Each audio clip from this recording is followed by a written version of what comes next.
A while back, I made a video on who is RBY UU's best social drinker. Out of all of these Pokemon, who's the absolute coolest to head out on the town and grab a beer with after a long day of body slam paralysis? Yeah, you would need a beer after that, to be fair. A lot of people really clicked with that video. Like, I guess it's kind of apparent going off that, my Melee tier lists and my Tomodachi streams. I don't know, a lot of you really like when I just make shit up about pre-established characters and put them in pretty mundane scenarios. Is this divorce? Surely this isn't... wait. Off-screen divorce?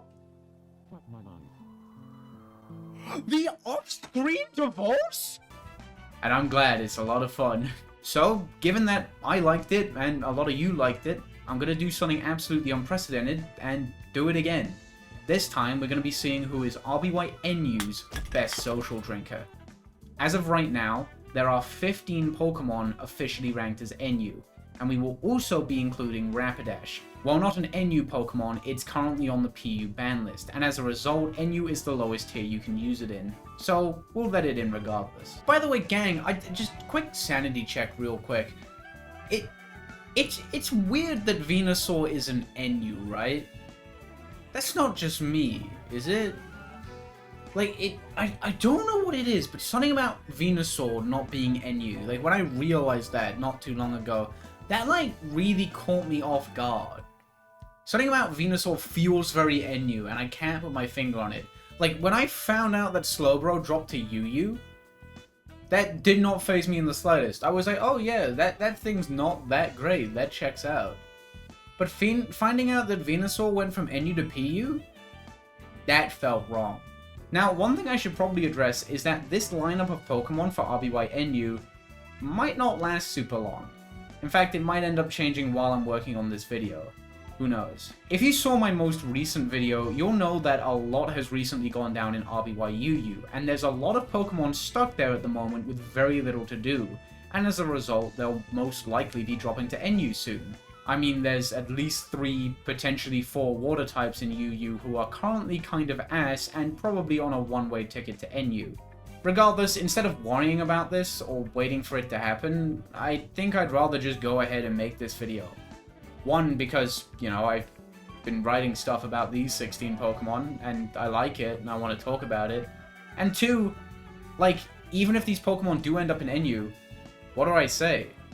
These were previously UU Pokemon, and as a result, we've already talked about them. I can assure you, nothing has changed about the made-up version of Tentacruel I made up in my head 11 months ago. Like, no, yeah, he's still like that. Just like last time, we're going to be doing a numbered list here, starting with the Pokemon that I think would be the least fun to hang out with, and ending with the one that I think is the most fun to hang out with. Again, it is the hypothetical version of these Pokemon that I made up in my head, but you don't mind that, do you? And of course, just like the RBY UU video, we're not going to be getting to anything too heavy here. Even when it comes to the Pokemon below on the list, who I think it would kind of hypothetically suck to go drinking with, I understand that alcohol is a potentially touchy subject, and believe me, I do not want to make light of potentially horrible shit that can happen on a night out with fucking Raticate. Stop! There's really no need for that. So, without further ado, let's get into it. I will say on the whole that, just kind of going off what I've made up in my head, I think the NU crowd would be cooler to hang out with on the whole than the UU crowd, but who knows. If you've got any of your own ideas for your placements, then please let me know. But let's go ahead and get into it with who I think is probably maybe the worst Pokemon to go drinking with in RBY NU. Is this the glorious amphibian dawn, Dad? Anything for you, my little man. I feel kind of bad starting with this one, because it's not super fun. Like, some of the lower rankings in the RBY UU video, you know, we had fun with them, because it's kind of fun to point fingers at how these Pokemon hypothetically behave, you know? But this one's kind of sad. But also, I don't want to pass it up, because it does kind of work really well. In joint last place, we have Poliwrath and Poliwhirl. And you might be wondering, why are these two here at the bar? And I'll tell you, Poliwrath is here because he's a deadbeat dad. And Poliwhirl is here because he's stuck with his deadbeat dad. I don't know what it is, but something about Poliwrath just gives me, like, terrible British dad vibes. I can't quite put my finger on it. It might be, like, the shape of his head. I'm not sure why, even though he is, like, a beautiful deep metro blue, something about him just kind of gives off the vibe of, like, the angriest, reddest man alive, right? Like, this guy is straight out of, like, oh, hate wife, hate baby, I just want to grill for God's sakes, oh, the old ball and chain, oi, you know, throws the football on, and if England lets one more goal in, they're gonna be dropping some mad out-of-pocket shit about the other team. Basically, what I think has happened here is that Polyrath has crossed the line with how many days he has come home from work and just planted himself in front of the telly and thrown the footy on. So Polyrath has been talking with Polywife. Oh shit, I got one of them. And basically, she was like, "Oh, you need to get off your ass and go do something with your son, Polyworld." And he was like, "Oh, fucking, oh, here it is, here it goes, you get, oi. And he's like, okay, fine, I'll go take him, we'll go watch some football or something. And she's like, okay, cool, go do that.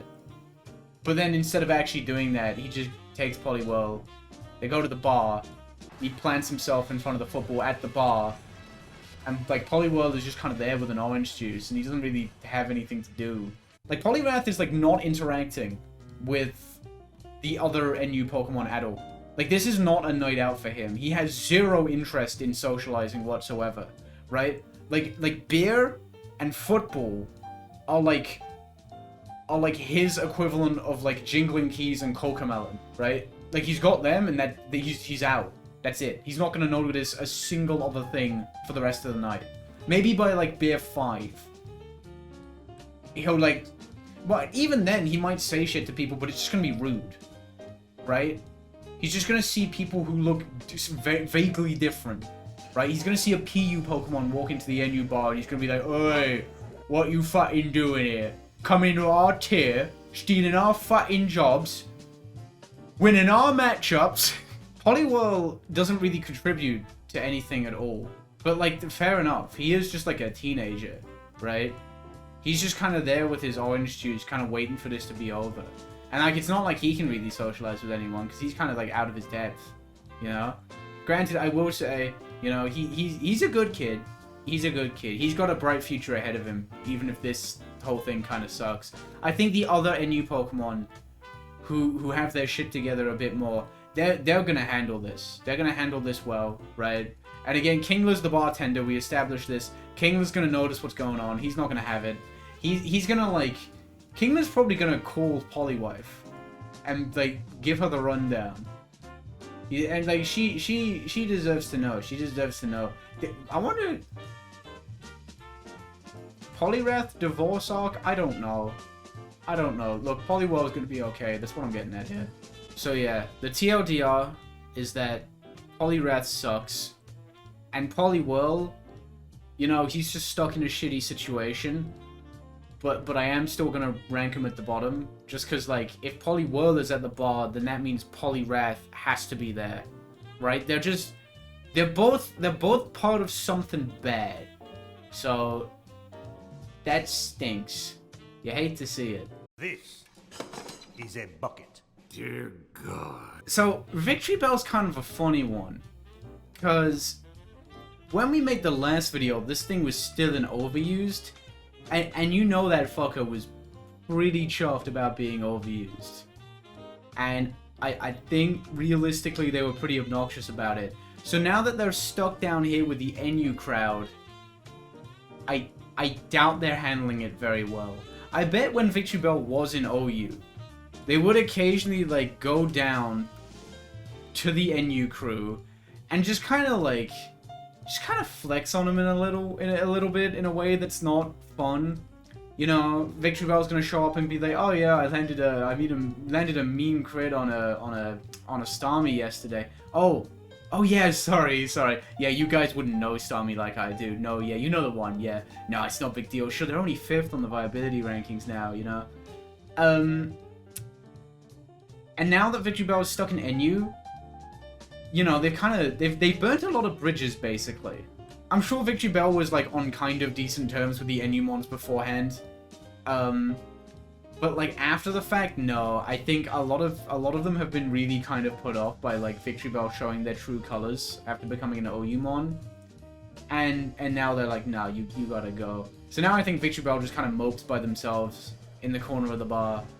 And the thing is, like, I'm sure if Victory Bell just like apologized to the other NU mons, this whole thing could kind of blow over. But you know Victory Bell has like way too much of an ego. I don't know what it is. Something about Victory Bell just strikes me that they got a huge ego problem, right? There's no way in hell they're gonna admit that they were wrong. Absolutely not.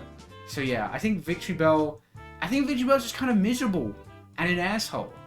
So yeah, fuck that guy. I am also admittedly like a tiny bit biased towards Victory Bell because this is so silly, but like Victory Bell is kind of shaped like a pitcher.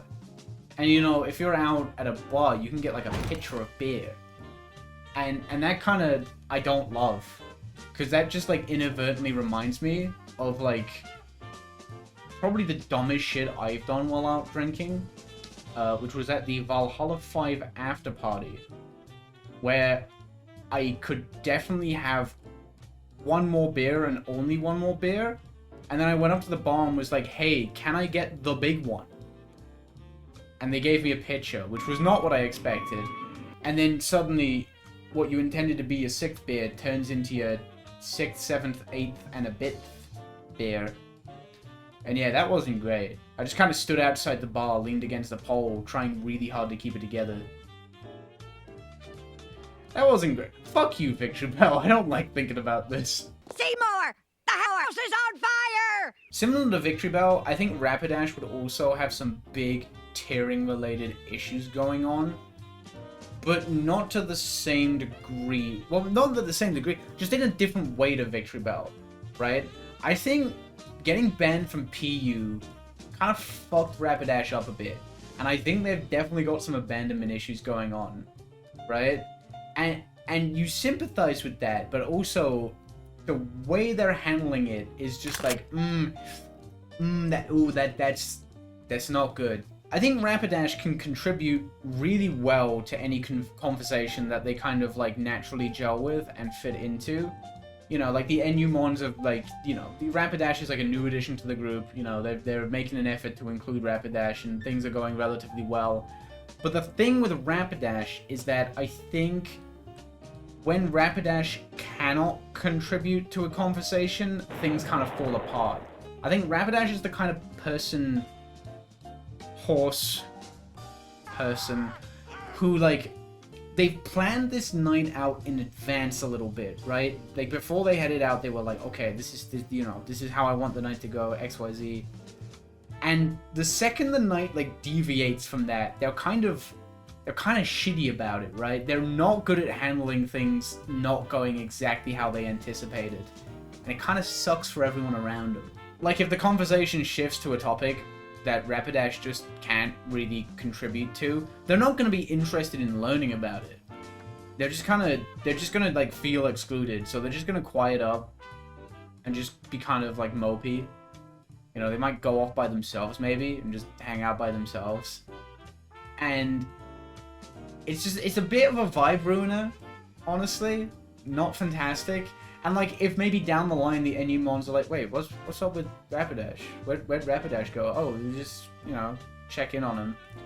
I don't think it's gonna work, right? Even if after the fact you go back to check in on Rapidash, Rapidash has like already made up their mind that like they were intentionally excluding them and hate them instead of just, oh, we happen to be talking about something that you don't know about and you couldn't be fucked to learn about it. You know? Rapidash is kind of a bitch, but that's still probably better than Victory Bell, I'm not gonna lie.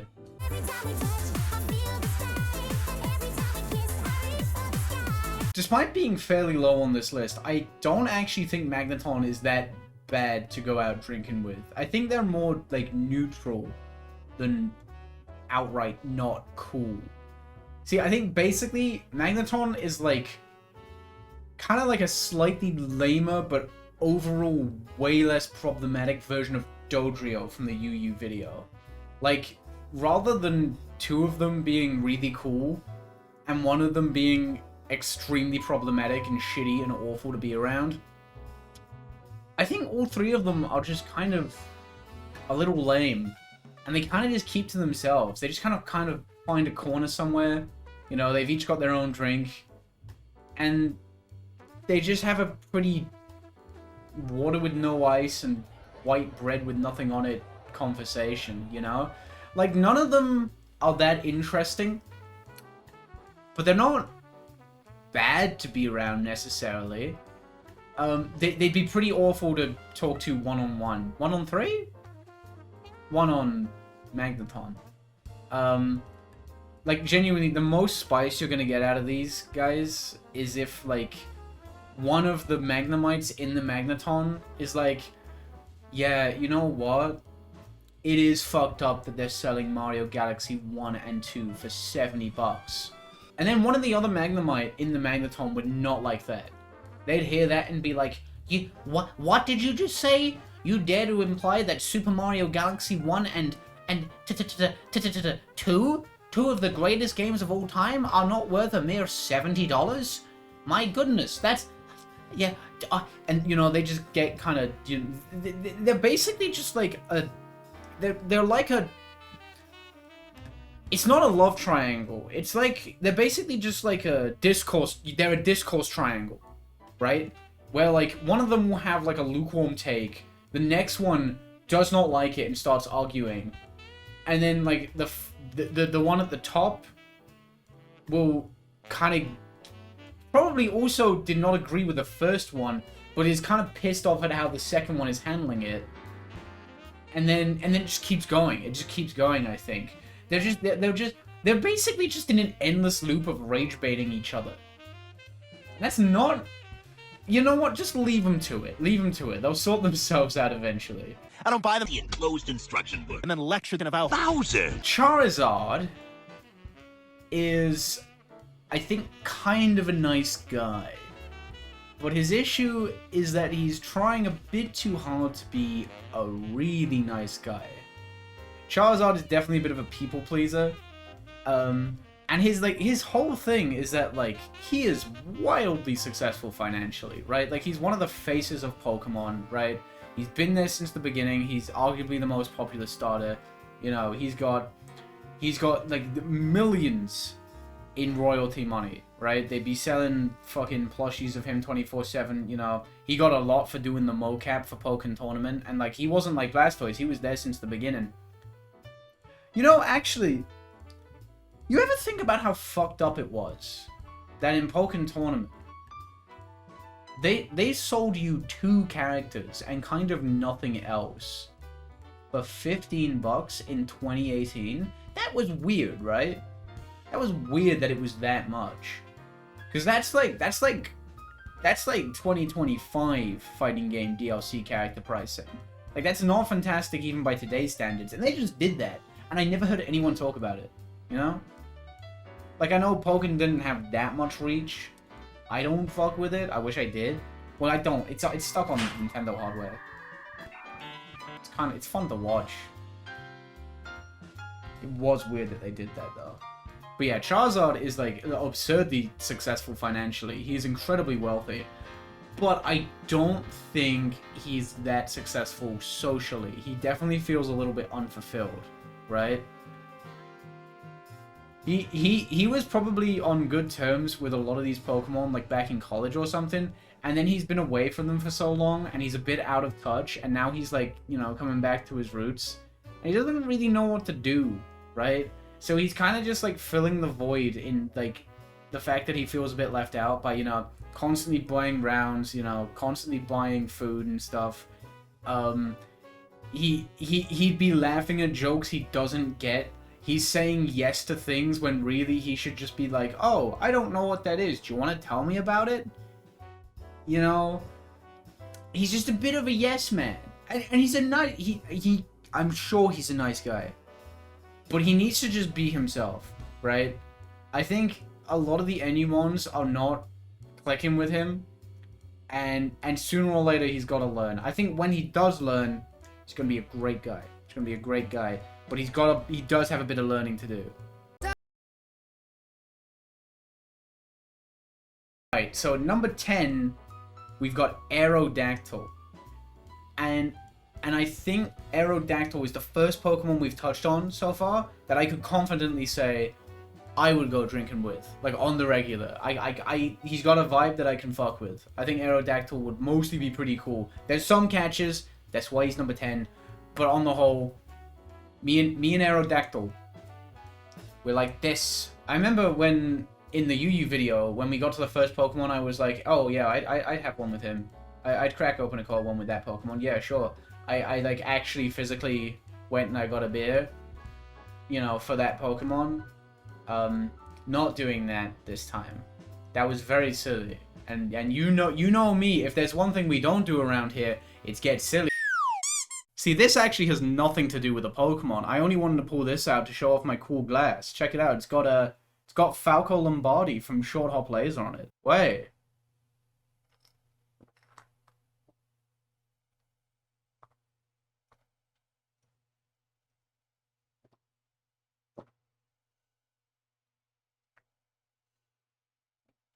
Bosh.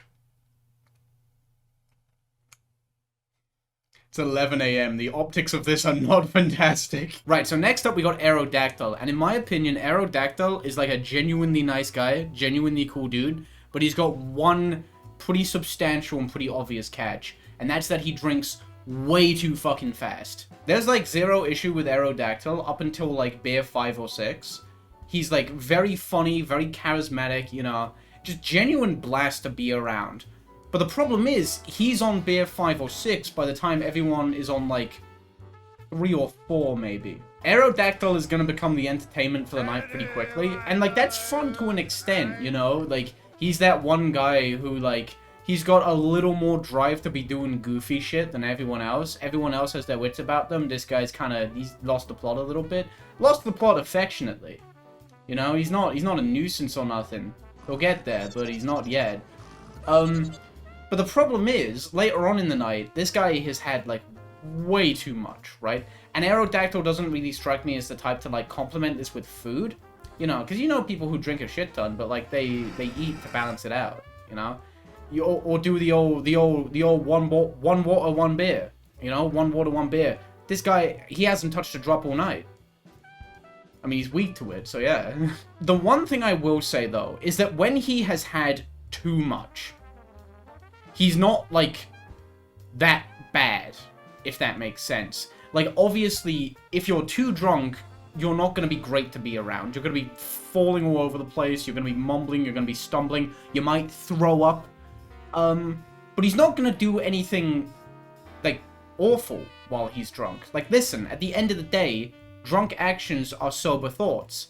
And this guy's sober thoughts are good, because he's a nice guy, right? He's not gonna, like uncomfortably hit on Pharaoh or anything like that, you know what I mean?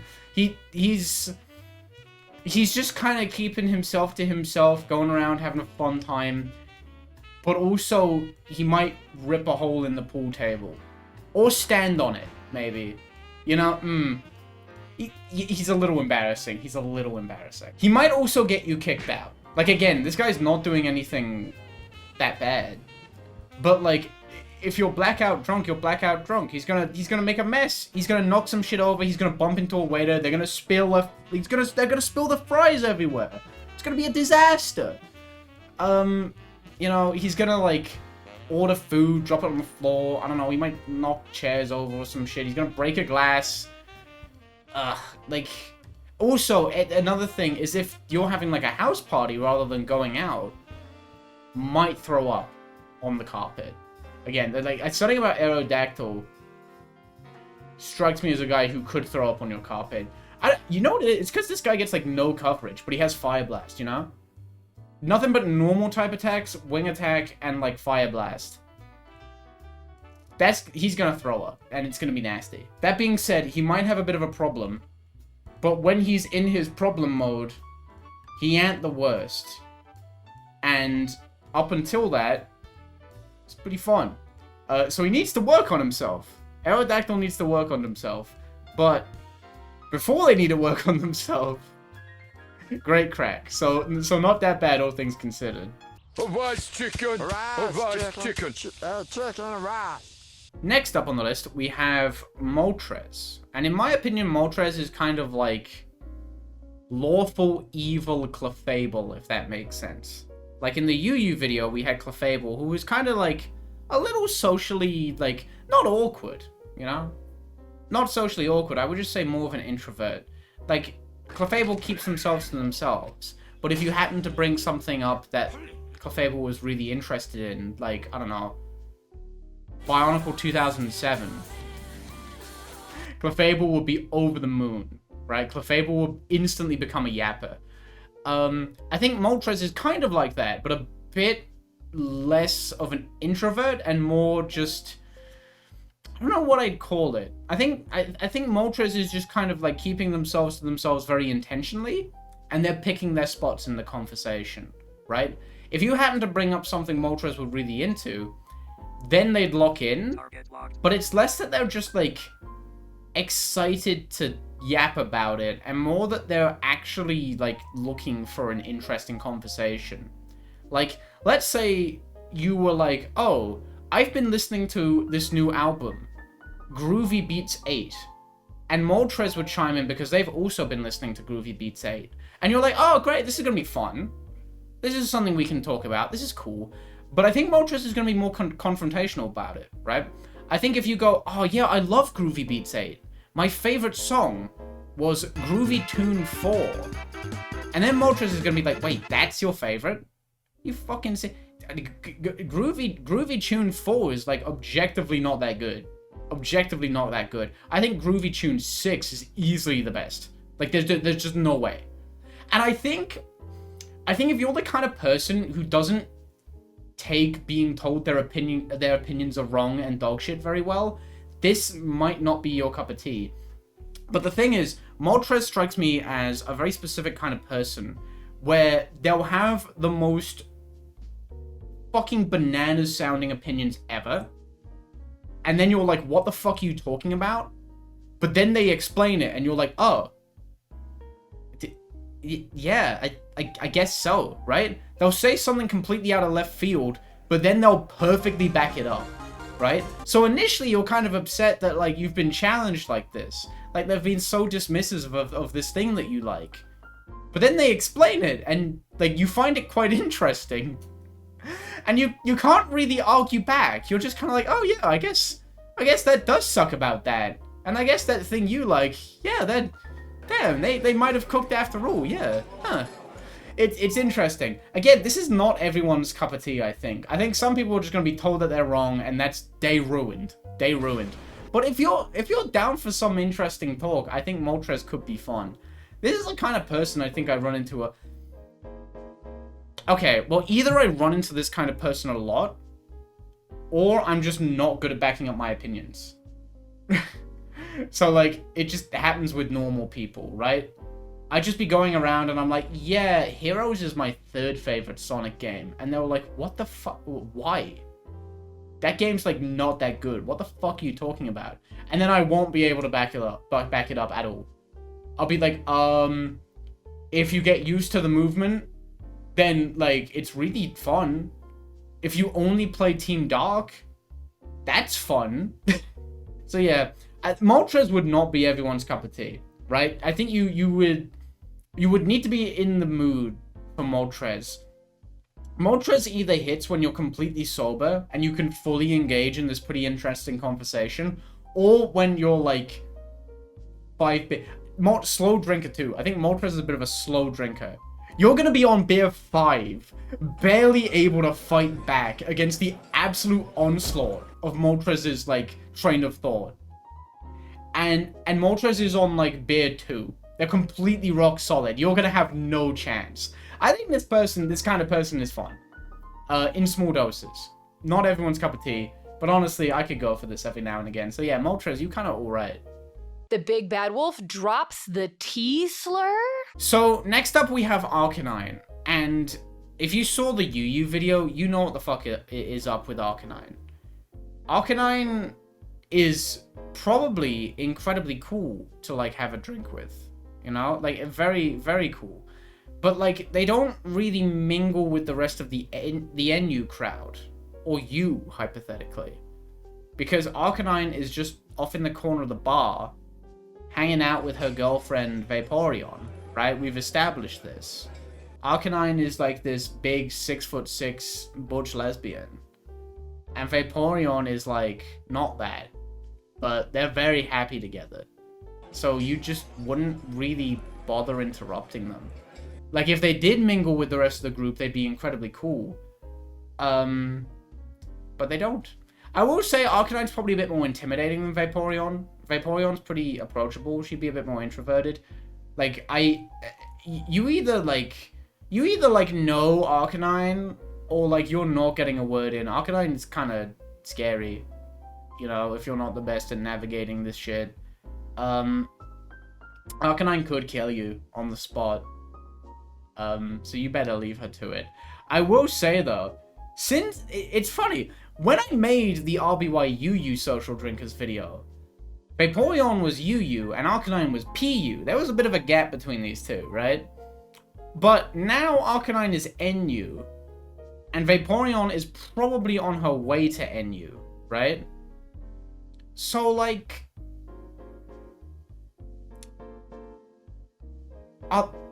is this like the RBY equivalent of a U-Haul lesbian?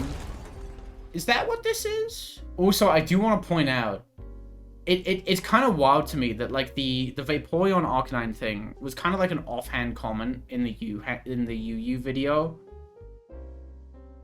And people really clicked with it. There's fan art. Blue Ribbs did this amazing piece of the two of them. That's wonderful. There's fan fiction. Shoutouts to Lazkoal for writing this, and also so much shit for my Tomodachi series. And a lot of other good stuff.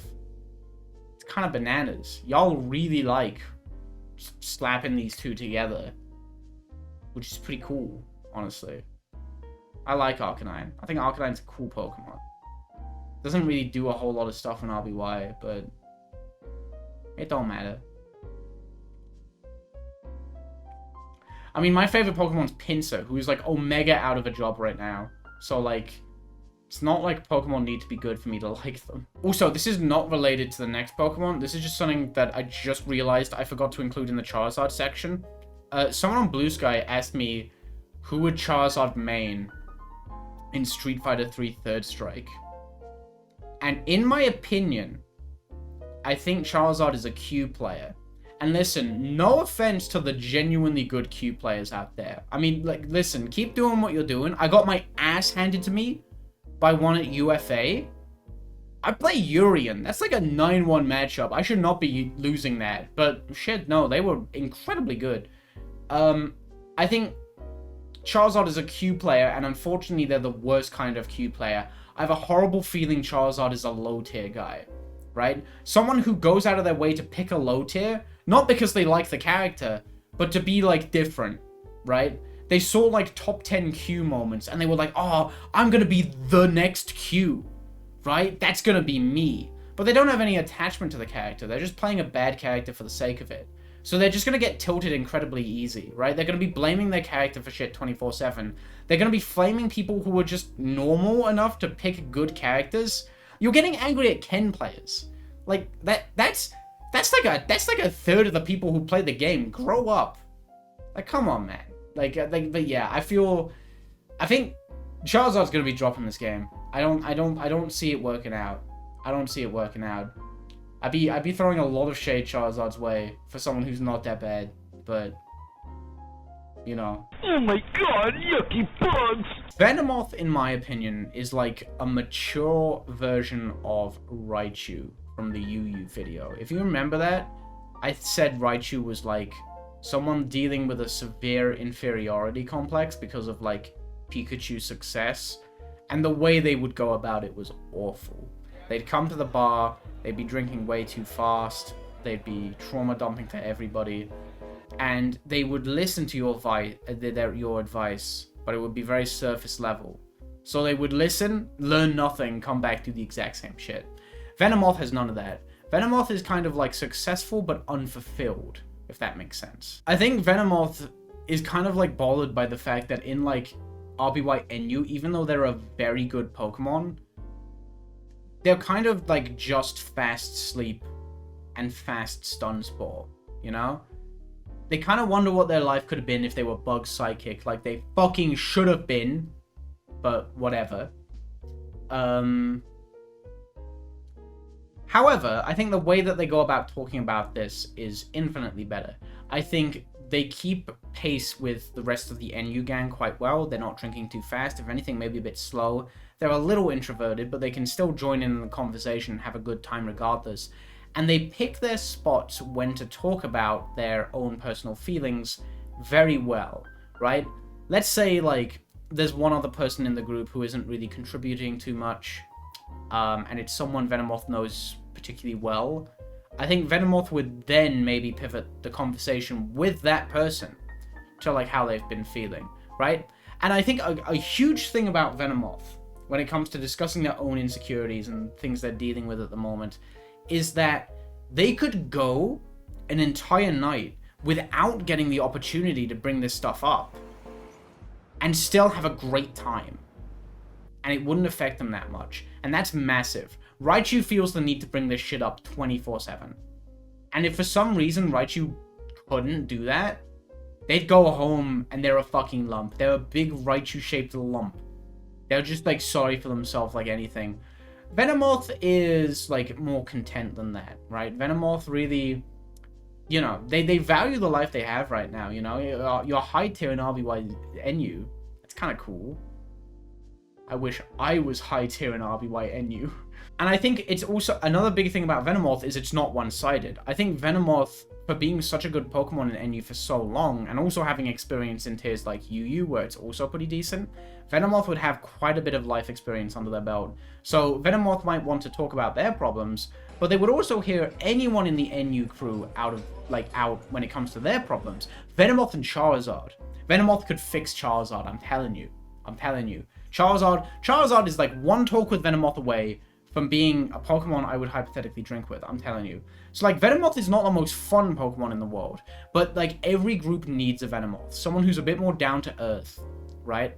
And can help the group, but is still vulnerable, right? They can help any one of these Pokemon, but it's not like they mask their own problems so they can just be, like, I don't know, a diet therapist, right? They don't just, like, bottle it up for ages and ages and ages. No. They just kind of lead to everyone in the group being more comfortable talking about their feelings. And that's really important. Everyone needs a Venomoth. Maybe that's why Sabrina has one, even though it makes no fucking sense. That thing was definitely meant to be bug psychic. Because, like, why would she have one? Like, it's weird, too, because I love when gym leaders have Pokemon that are not their type. You know? We need to get, like, a water-type gym leader with, like, a Vaporeon, with a Glaceon or something. I don't know. But it is kind of funny. Whoa, I got sucked off! Seadra's interesting, because Seadra is not a Pokemon on most people's... Am I centered? Yes. Seadra's, like, not a Pokemon that is on most people's minds, I think. Seadra is, like... Like, it's kind of a nothing burger, you know? Like, it's just, you know, you got your Surf, you got your Blizzard, you got your really, really okay stats, and that's like that. What else has it got? Like, Smokescreen? It's like it's got the stats of like a Gen 9 Middle Evolution. Oh, fuck, it is a Middle Evolution in Gen 9, I forgot. And I think this dynamic kind of applies to, like, a social drinking setting, right? I feel like the NU crew are not as in touch with Seadra as a lot of the other Pokemon on this list, you know? And I don't think they necessarily invited Seadra. But the thing with Seadra, I think Seadra is the kind of person who just goes to the same bar and just kind of, like, naturally works their way into the group, right? So the NUmons are over here having the time of their life, you know, they're you know, serious banter going on over here. You know, talking about fucking, I don't know, Charizard damage calcs or whatever. And then Seadra's over here with, like, a beer and a Game Boy Advance SP. And, like, sooner or later, because Seadra's on, like, beer 1, they're just sipping away at this thing while they mind their own business, fucking gaming or, like, reading a book or whatever. And sooner or later, the NU crew, while they're on, like, beer 4 or 5, they, like, take notice. They're like, wait, what's going on here? Is this guy just here reading a book? What's up with that? And they go over and start talking about the fact Cedra's doing that, and Cedra just, like, casually exposes that they're kind of, like, cool as shit. Cedra's like an extrovert in disguise, basically, right? They showed up looking like an introvert because they just sit here, read their book with one beer. But then people start talking to them, and it's like, oh shit, no, Cedra's actually cool as fuck. And everyone's, like, happy to have Cedra around. And I feel like Cedra would do this for other tiers as well. Cedra might frequent the bar that, like, the OU or the UU mons are at, and just pull this same shtick.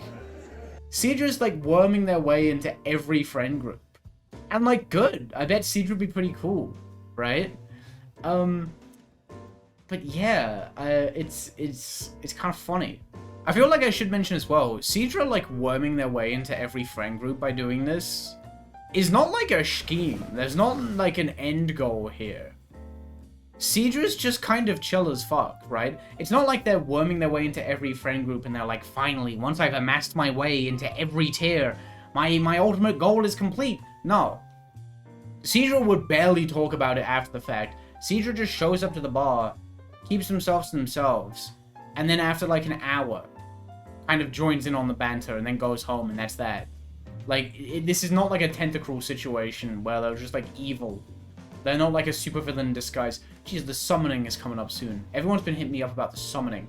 He'd just be like, hey, you. November 5th, 2025. The summoning will occur. And then he would leave the bar. It would be really funny if the summoning is just tentacle dropping to NU. You never know. You never know. As Captain N and the others make another attempt to get to the deadly Cutsman. So, Kabutops is interesting. Because, unlike every other Pokemon on this list, bar Poliwhirl, they're completely sober. I don't think Kabutops drinks. And that might seem really weird, because the only non-drinker on the last list was Kadabra. And they were at the very bottom, specifically because they didn't drink. But I think Kabutops is the opposite. I think Kabutops is the person who doesn't drink, but matches the energy of the group regardless. I think Kabutops is just incredibly charismatic, full of energy, occasionally a little out of pocket, but again, they just match the energy of the group fantastically, no matter how much they've had. And honestly, every group needs someone like this. This is kind of really nice. Like, maybe what it is that there's someone who's just like a little, you know, I think on their day-to-day, they want to just say shit, right? They want to just be chatting shit 24/7, and they can't really do that. So they just kind of happen to naturally fit in with people who've had a few. But that's still really nice, you know? They don't feel any pressure to drink. They don't feel bothered by the fact that their friends are drinking and they're not. No, they're very much just along for the ride. They are here for their friends more than anything. And shit, someone like that is so important. And of course, because Kabutops doesn't drink, depending on what goes down, they can be the MVP of the night, right? They're the one who can step in and point out if someone has had too much and stop them from having too much. And the person who's, you know, had that much will probably listen because it's fucking Kabutops. Kabutops is a bro. You're not going to not listen to Kabutops, right? Kabutops can make sure everyone gets home safe at the end of the night, you know? And listen, it's not like people are just keeping Kabutops around for this, right? They're not just like, oh, this guy's kind of boring, but we might as well keep around because, you know, they're the only sober one, right? They can help the rest of us out when we're too far gone. No, people genuinely love Kabutops. As they should. Kabutops is a cool-ass Pokemon. I like Kabutops. Also, on top of, like, the more important shit, like making sure people get home safe or don't drink too much, Kabutops will be the one to talk you out of a bad decision, right? Let's say you're bar hopping. Like, you were in a bar that's just closed. You're looking for another one that's a bit shittier, open a bit longer. And, like, the gang stops off to get, like, food on the way. Kabutops is going to be the one to talk you out of getting the 20-piece nuggets that you would have had 4 of, right? Kabutops is going to be the one to go, no. You want the 9-piece nuggets. You do not, you're going to, the 20 would be really funny, but you don't want that. You will not finish it. You will throw them away. you will listen to Kabutops and you will be so glad you listened to Kabutops. Right? They know what's up. They know what's up. Everyone needs a Kabutops, I'm telling you. Okay, so I saved some birds. You didn't see that, okay? I know where you live. This has nothing to do with the Pokemon, I'm not gonna lie. I just kind of wanted another one. My bad. I should call her. I'm not leaving that in. Pharaoh is a very, very specific kind of person that I think deep down everyone needs one of. At least one of. The best way I could describe it is that Pharaoh is like the vaguely problematic friend. Right? The kind of person who would always be there for you, right? They're wonderful, they're intelligent, they're funny, they're so important. But they shouldn't have said that one time. You might be wondering how someone like that is this high up, considering like in the UU video, Hunter was like near the very bottom, right? But the difference is Hunter was like edgy for the sake of it, right? Hunter has like been living and breathing 2016 YouTube and nothing else, right? They're just edgy for the sake of it to compensate for a complete lack of any positive traits or personality. Pharaoh's edge is refined. It has been eroded into a beautiful shape by the ocean of life. It's all natural, right? It's not compensating for anything. It's just a part of who they are. And that's beautiful. Not lost on me that there's a non-zero chance that I'm calling a Pokemon this fucking animal in a baby game Dark Woke. I'm not 100% sure that's what that is. Not 100%. I've had this shit explained to me like 3 times. It's gone in one ear and out the other. Every single time. Whatever they are, it's pretty cool. Pharaoh is like one of the most fun people to have around, right? They have a wonderful balance of like being really fun to talk to and like adding a lot of energy to the conversation. While also like having a lot of shit that they're just earnestly interested in. Like again, they've got a lot of personality. Like it is like they 1 minute they're just like saying shit, you know, throwing pretty out of pocket stuff at the wall. And then 2 minutes later, they're just like they're absolutely like gushing about a movie they saw the other day, and they're like, holy shit, this changed my life. And that's so important. And yeah, they're interesting. They're interesting. I feel like Pharaoh's gonna say some like Pharaoh's gonna be like, hey, we need to start hunting every twink in Kanto for sport. Like, just completely unprompted, they're gonna say some shit like that. And instead of going like, Pharaoh, you can't say that. Or, what the fuck? You're gonna say like, really? Not because you believe them. Or because you agree with them. You just kind of want to know how they came to that conclusion. You know what I mean? You want to know what's going on under the hood today. You feel that there's a potentially interesting goal to be reached here. The only reason Pharaoh is not higher on the list is that I do understand that people like this could be an acquired taste. For sure. But not that much, right? You know? I mean, if you're the kind of person who, like, your mom and dad were playing second fiddle to, like, in-character call-out posts on Tumblr and Danganronpa V3, yeah, you might not fuck with this kind of person. But also, if you wouldn't fuck with this kind of person, you probably wouldn't be out drinking in a social manner in the first place. Yeah, look at you with your boo-boo financial stability and your healthy livers. Yeah, you stay at home while the adults talk about which fictional men we'd let affectionately stab us. I think everyone in the group, the NU group, treasures Pharaoh, right? This is the thing.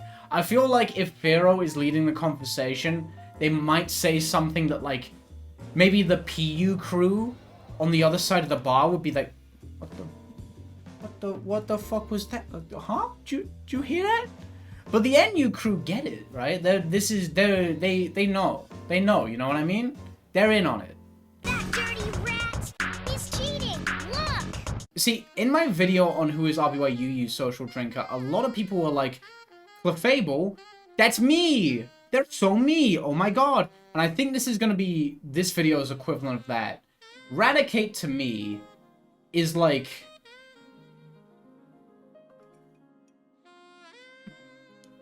the introverted yapper who doesn't really contribute a whole lot early on in the night, but they kind of need a drink or two for the social buff. Raticate definitely strikes me as a bit of an introvert. They have a lot to say, but they don't really know how to work that into a conversation all that naturally. As a result, once you hit beer 2 or 3, they're just going to town. They are going to have so much to say. The thing is, I think Raticate wouldn't go out drinking that often either. But the thing is since the last time they went out drinking with their friends and now, they've been like building up ideas in their head. They've like racked up a fucking collection. And like early on in the night when they finally do meet up, you know, they're still going to be pretty quiet. But hit beer 2 or 3, they're going to fucking unleash everything that they've been building up this entire time. They're going to have an amount to say. And for the record, they're not going to be overbearing. They're not going to be, like, shutting down other people's points, right? Again, they are a bit of an introvert after all, so, like, they would hate to be stepping on other people's toes, like, you know. They don't want to shut down other people who have valid shit to say. They're just going to talk about stuff that they like, and they are going to have the time of their fucking life doing it. And damn, that is... sometimes that's just, like, the most wonderful thing to listen to, you know what I mean?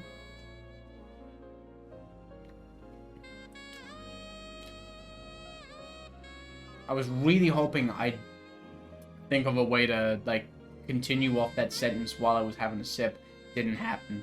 Didn't happen. Raticate is just, like, the most earnest fucker on the planet. Raticate loves their friends so much.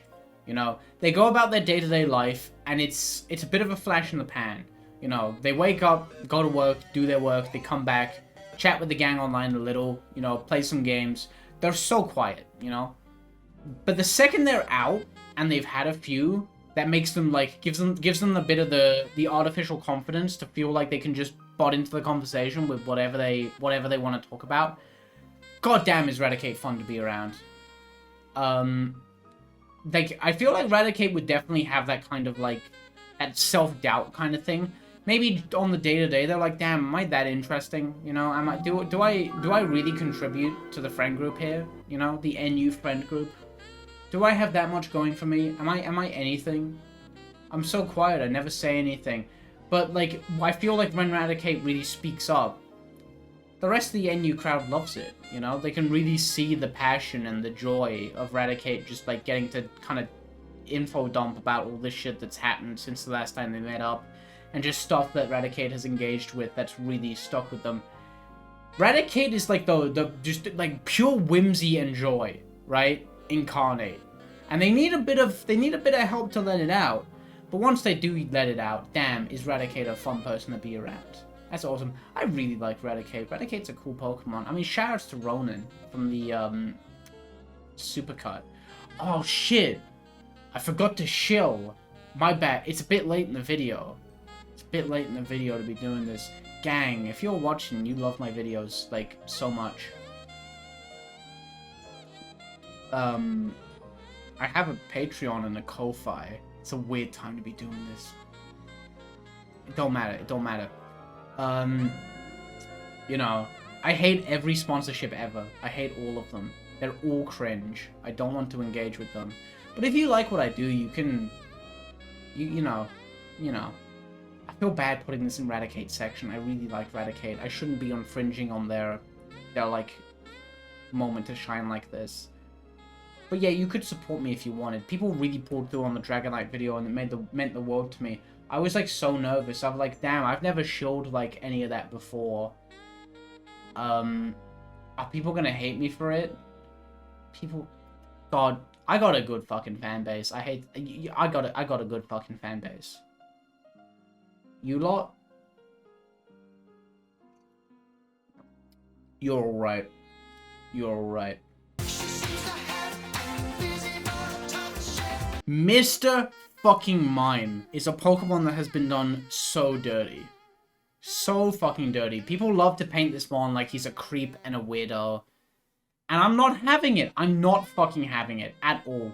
People love to frame him like he's just like strained. You know, like genuinely, I don't know what it is about like lower tier RBY psychic types.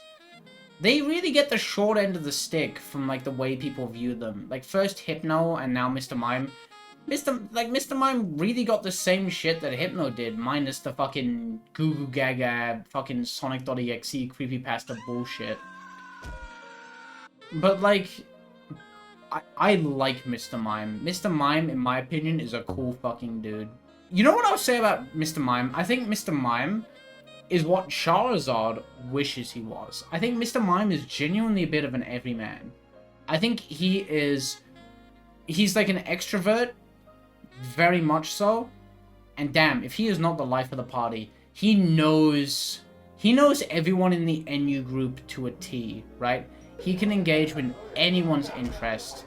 He's fun to be around.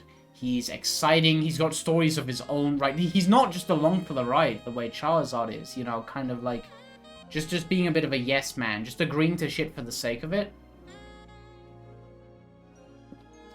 I think Mr. Mime genuinely like cares what the NU mons are up to, and he can contribute in a pretty interesting way. Mr. Mime, I feel like it might be partially because of like the public perception of Mr. Mime.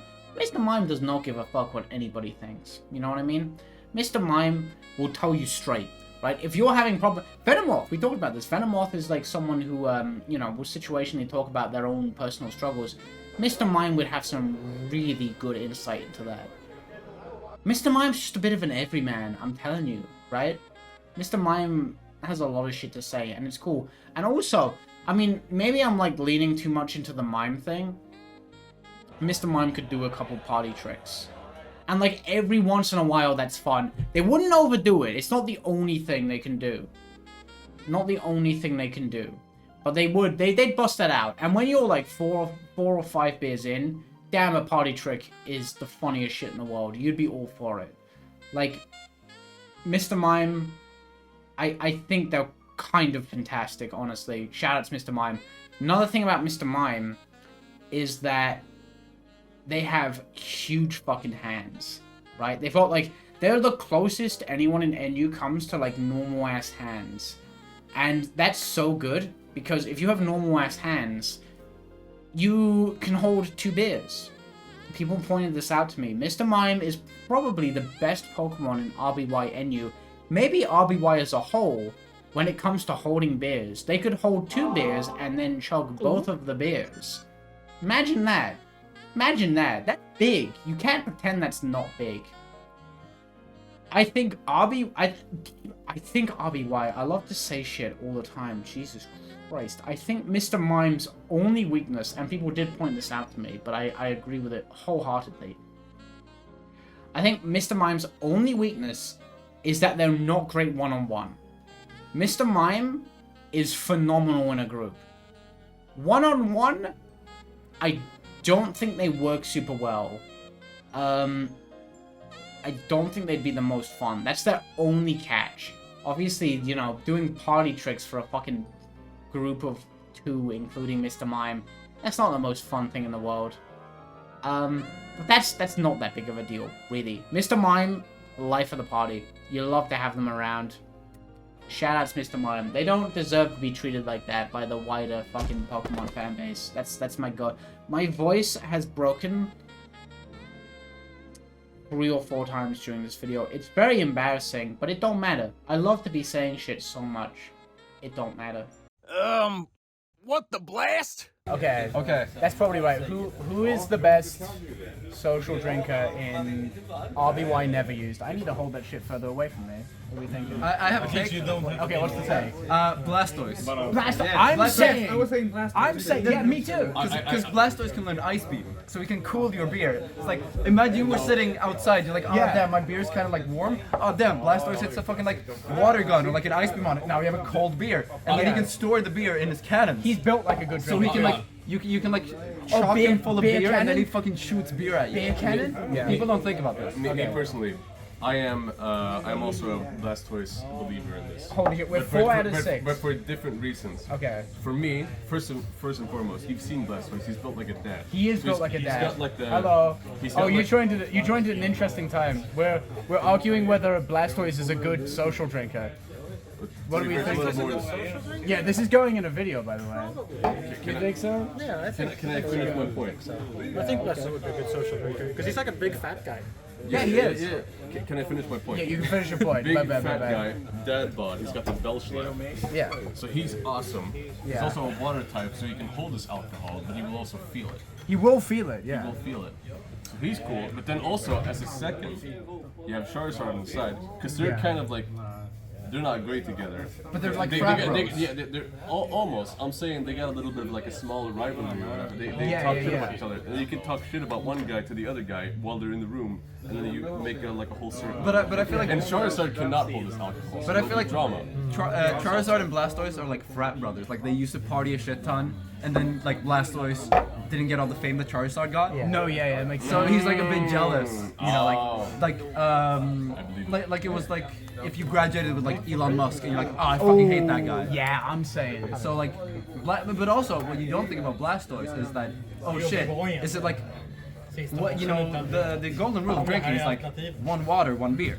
1 water, 1 beer. Yeah, exactly. Yeah, true. So when you feel like you drank a bit too much, Blastoise will just fucking Can you imagine? hydro pump you, and then you were like not drunk anymore. Imagine like Blastoise, that you have a beer and you're like, yo bro, I just finished one, can you tap me up? And he's like, I got you, and he just blasts you and you're like, go. Odd thought. Yeah. On the topic. Yeah. If Charizard does one beer, 1 water, would he be? What happens with the water? He fucking dies. He dies? Yeah, true. This is why he's not a great drinker. It's like, oh damn guys, I need to go to the bathroom. Then he washed his hands and he died. So the real question is are we 6 for 6 on Blastoise? No, fuck no. Really? Wait. Okay, I was thinking about Blastoise at first. Okay. But the thing is, the only one with proper fucking hands is Mr. Mime. Mr. Mime, okay, I think he's up there. So who else is gonna drink a proper beer? That's true. Than Mr. Mime. I think people give Mr. Mime a bad rep. I think he'd be doing party tricks at the bar and He's shit doing like that. party tricks. He's got the hands for chugging double beers. Oh, yeah. That's true. He can That's do true. double. Blastoise is nice to have, I have an but he's argument. not the actual drinking. I have an argument against Mr. Mime. Okay. This is like 3 minutes long. Party- I'm not cutting this, by the way. This whole thing is going in. Party trick and all that. I feel like Mr. has Mime, proper hands. Mr. That's Mime more would be important. the worst person to drink with when you're just one-on-one. When it's 1-on-1. Oh, do you think he can hold a conversation? I wonder. I think that he lives on the crowd. I feel like what Mr. Mime would do, he was like Mr. psych Mime you out is with the like one tricks. that's most likely And then he to would be do able like, to speak. oh shit, you thought you had a That's beer? true. No, that's water. So he's more likely I tricked you because I'm He Mr. Mime. Jesus you. So he's I do this. And I hit the the best psychic. person. Would he handle depressing conversations? It's less money you spend on beer. That's true. That's true. Experience. Oh You shit. don't have to Oh, Mr. Mime could give you like, you know, you're like 16 and you pretend to drink beer. So are you pro Blastoise? But see, You're pro Blastoise? I would invite Blastoise to the front. Mime. Okay, that's good. So we're 5 for 7 on Blastoise. Yes. Därmed And okay. Okay, so Anton Sigrid Mr. Mime or Blastoise? Yeah, It's only getting better. We I got changed what's my it? answer. Yeah, he changed his answer. He's Mr. Mime team. What? Oh really? Wait, so I'm on okay, Mr. Mime on this. we're 4 for 7 on Blastoise and 3 for 7 on Mr. Mime. That's not bad. That's not I like Mr. Mime. Mr. Yeah. Mime. I kind of I'm have to commit convinced. to the bit now. If I rank Mr. Mime anything lower than second, I'm gonna look like an idiot. Mr. Mime's great. Okay. Mr. Mime's great. He can got- actually talk to you probably. Yeah. He cannot. Blastoise No, cannot. he's a mime. Like it's in He can mime shit. Yeah. talking. You can understand mimes. stuck in a He learns. Imagine you're like really Awesome. drunk and he's just like you're stuck copying in a you. bar. You're like, Alexis, damn, this wouldn't beer that was be good, and then he awesome, just though? goes, Imagine. damn, this beer was good. He's like, stop copying He's me, Mr. Mime. capable of understanding English. He learns So that- Thunderbolt. He can probably talk. So he's most likely to understand Yeah. on a Okay, I think that's good. I'm gonna go. That's 5 minutes of like straight 5 yapping. minutes. But what a 5 minutes? What a 5 minutes? There we go. Wow, that's the video. Thank you for watching so much. I hope this was a fun video. I really am fond of the Who is RBY UU's Best Social Drinker video. And it really means a lot that so many people enjoyed that video. It really does. I had so much fun doing it. I was worried putting it on the main channel because it's a bit of a goofy idea. But no, the people who enjoyed it really enjoyed it. So thank you so much for that. And also kind of giving me the bump I needed to try and do this with RBY NU on the main channel again. I hope you had fun.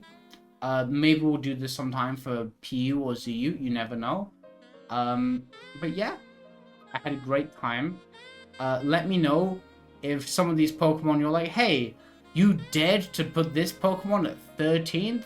I would have put them way higher. You're wrong for that. And maybe I am wrong for that, who knows. But I'm a Pokemon genius, so you shouldn't question me ever when it comes to any of my decisions. But yeah. Oh, I'm outro. Thank you for watching. If you liked the video, that's nice, and I hope you like the next one. It's probably not Pokemon. I'm not making 3 Pokemon videos back to back. I want to talk about Street Fighter 3 Third Strike. I really do. I really do. I'm gonna look silly if the next video isn't that, but you never know. Thank you for watching, and I'll catch y'all next time. Whoa, hey, it's the bit of the video where I thank my fucking awesome Patreons and channel members. And, we better get right into it, because the amount of you has, like, practically doubled since the last video. So, massive thank you to Salad Bar Arrow, Birdo, EVZ, Lexi S, Stanley the Fox, Matt Whiteboy, John McConsky, Tapioca Hearts, Mobius Star, VG, Robert Fiscus, Stental Gazbok, Ethendor Reviews, Muhammad Irham, Shane Hogue, Fish Demon Man, Lama Hombre, New Type Woman, Christian Thorson, Khaleesi Shaw, Jesterfellow, Spicy Sawdust, Jake Scholl, Chloe, Solid State, Upscale Furry Trash, Jose Bocero, APN, Rududos, Little Miss Mimikins, Corey, Dr. Manco 443 Schmidt, Grandiose, Sexton Crikey, Sir Caliber, Jan, Don't Ask, Free Appears, Josh Van Der Meer, McKenna XC, Tess, Terry, Corvid Lenore, Boney Hunches, Philip Spitz, Levi, Esper404, Jihan Josephi Shepherd, Solaris Sect, Ribbon the Very Fooly, Benjamin Carnes, George Mata Villalobos, Garioshi, Mimi Shero, Hunter Lee, Emby Lin, Shay, Chiss, In a Real Sense TR, Nicholas Hishban, Woodswolf, Kale Salad, Gavina Fox, Matthew Check, Justin Martin, Kyle M, I've quite horny Patreon names, James Dinning, Renabeth, Tyler Fulsher, Millie, Mia, Blade Runner X-Prince, Richard Hill, Losing Color, Frederick Banner, Kay, Call Me Betty, Cabbage, Aspiana, Dr. Love, Sheb, Ram, Just Some Jowl, Rob Womble, Charlie, Llama Cat, Morpheus, TKLOS96, Royal Bunny, Luna Galemaster, Goldstorm 07, Silver Key 5, Sombret, Henry Zelenka, Michael H, Richard Davis, Baron O'Beef Dip, Te, The World 243, Johnny 362,000, Memories Adrift, Frankie Mock, Eric, Ada Basilisk, Osiris, Doovie Zero, Lazkoal, Armop, Eric Lanning, Tia Lopal, Jam, Fretzy, Barely, Zero Gum, Strawberry, Zaid, Bing Laton, J3, Metallicy, Pink Hat Boy, Genny But She's a Bit Fruity, Wolftree, Ethan Hughes, Kai D, Excellent Tone, Wizard McMagic, Putnam, Snackerfork, Happy Calcium, Cordy, Bean Thing, Fatrix, Flame P, Yon Sear, 18 Quintillion Planets, O Miller, Armuda, CS, Daniel Drexler, Ben Gets Weird, Yoshi Nero, Isola Delfina, Kino, Sub, Phasing, PJ Schwa, Wolfrey, Stout Shaco, Doctor of Journalism, Agwan, Erica, Jared Diamond, Lucy the Lamilla, Kibibit, Zon, Bravely Typed, VV Venomous, Cram, Tamiyaki, Datsato, Motobono9, Invitas, Kobe Fan, Mahogany, Sword Off Laser, Ernesto Flores, Robbie Shin, Braden Wist, January November, and Rosie YY. And of course, massive thank you as well to my channel members, Cable Spark, Young Chief, Blapomorph, Jason Walker, Twilight Sunflower, The Crowbat Cave, Jules, Draconic Devotee, Fell, Wishy, Aaron Richter, Miles of Piles of Bones, Bird Saga, Frozen Apple Juice, Livia Gaming Real, Pacey Lucas FC, Focus Lunch, I Kiss Robots, Drago D, Snooble Hoobles, PK No Wins, Ark Overd, David Legg, Jonathan Clean, Pizza Hut Kidman, Camtech 076, Goken, Jay Hernandez, Sprankles, Tracy Malin, Unhappy Ninetails, Matty Howard, VDVU, Funkmaster General, Thweg, Dainuka, Bro Dudaman, Mainza45, Pulsey, Dandus, King Yef, Ami Kitsune, Vectus, Kathy.uk, CK Eternity, and New Suit V. Again, thank all of you so much. Your support is greatly appreciated. Bye!